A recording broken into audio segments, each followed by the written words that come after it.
السلام علیکم ورحمۃ اللہ وبرکاتہ۔ پیارے مسلمان بہن بھائیوں، پیارے آقا جناب محمد مصطفیٰ صلی اللہ علیہ وسلم کی ایک حدیث پاک سماعت فرمائیں۔ جزاک اللہ۔ بسم اللہ الرحمن الرحیم۔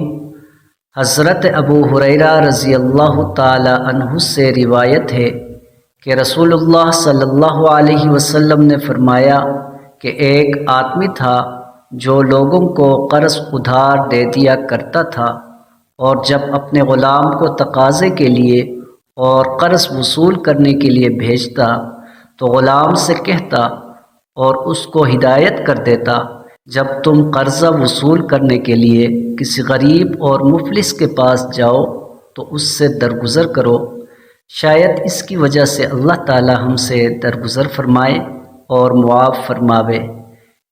یہ بیان فرما کر رسول اللہ صلی اللہ علیہ وسلم نے ارشاد فرمایا کہ پھر جب مرنے کے بعد وہ بندہ اللہ تعالیٰ کے حضور حاضر ہوا تو اللہ تعالیٰ نے اس کو معاف فرما دیا۔